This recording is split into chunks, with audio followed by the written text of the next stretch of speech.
I was in the Marine Corps for 4 years. I was stationed out in California and in Hawaii. When I got out, I really had a lot of hope for being able to come out and conquer the world.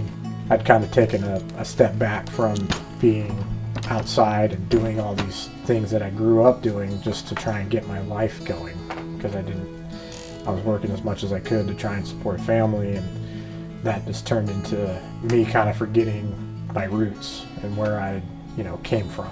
And I just fell in love with it. Fell in love with the outdoors all over again. It was great to be able to remind myself that that's where, it all kind of started, was me outside in the woods, hunting and fishing.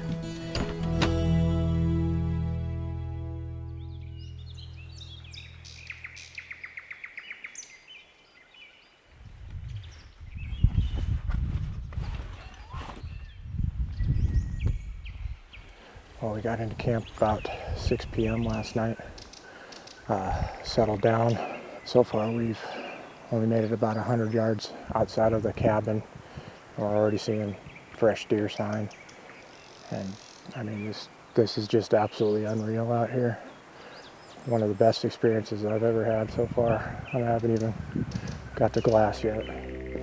My dad taught me really young to build forts, be out in the woods, use my hands. I got out of high school and went, I didn't really know what I wanted to do with my life. And almost immediately after that, joined the Marine Corps. When I got out, I really had a lot of hope for being able to come out and conquer the world. I got out and we were still climbing out of the 2008 recession, and there wasn't any jobs available for guys like me.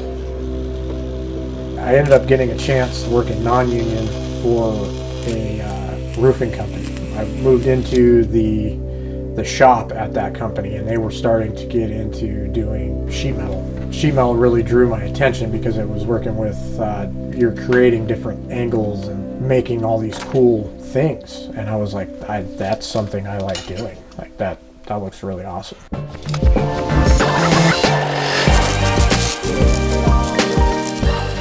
So my little brother had recently joined Local 66, a sheet metal union here in Western Washington. I went and had a meeting with the organizer, and 3 weeks later I was in the apprenticeship. I immediately got I think I got a $9 an hour raise.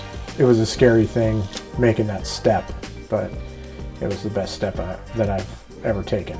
I thought I knew stuff about sheet metal when I joined the sheet metal union, and the apprenticeship just taught me so much more. The best thing that I have found with the union is that at any point in time I have somebody that has my back. I'm not on my own, and it feels a lot like how it is with the military, is that you're never on your own. You always have somebody looking out for you. Everybody there is, for the most part, like-minded, and we're there to do a job and get home safely. Still, I'd kind of missed the camaraderie that I had in the military. I started to get pretty depressed and didn't really know what direction I wanted to go with my life at that point, and I took a guided fishing trip by myself to the peninsula, and I ended up catching these huge steelhead.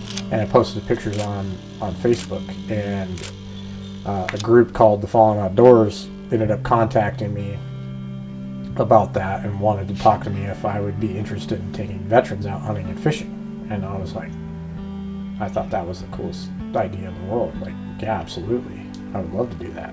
It really helped me out and got me through a lot of really tough times in my life.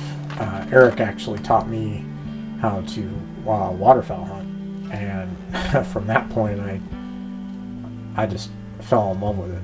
When you're hunting different things, there's different aspects to it that make it special. But for like waterfowling, I like the camaraderie, being able to hang out, joke around in the duck blind, and every once in a while I get to shoot at some ducks, and that part's awesome too. But dumped one.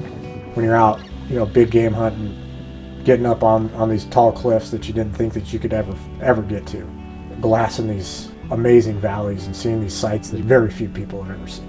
As a person that just lives in society every day, you forget about all of the cool little things that the outdoor that is still out there. You can still go do it.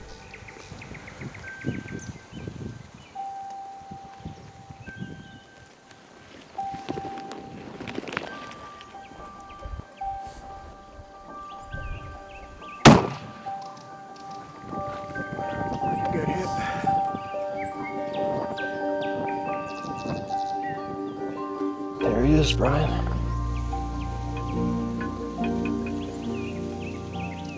Remember when I was 7 years old, I was at the store with my dad, and I saw this Field and Stream magazine of this gigantic mule deer. I said someday I want to shoot one. I mean, this is a dream come true. My dad, when I was 2, he took me out back and he taught me how to fish.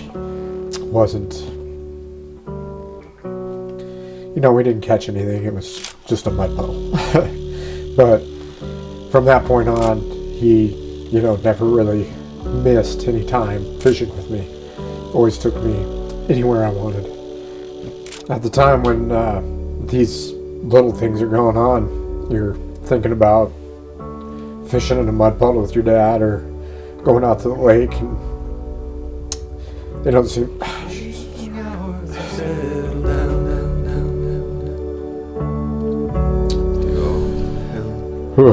they don't seem like much, but they mean a lot to your kids. I think that every child should experience is that their parents, try and pass whatever that is that they know how to do onto their kids. My oldest, I take her hunting, duck hunting as much as I can. My youngest is almost old enough to start coming out in the field with me and doing some of these little easier hunts. I definitely want to pass on the traditions that I've learned from waterfowl hunting to big game hunting, and just the small amount of time that I've been doing that onto them, and hopefully they can pass that on to their kids. Settle down, settle down, down, down, down, down. Settle down for the night. When I joined the Sheet Metal Union, it absolutely changed my life, and this is just the pinnacle of the life-changing moments that I've had throughout this journey. In the short time that I've been on this earth, I mean, this has been absolutely amazing. I cannot wait to do it again.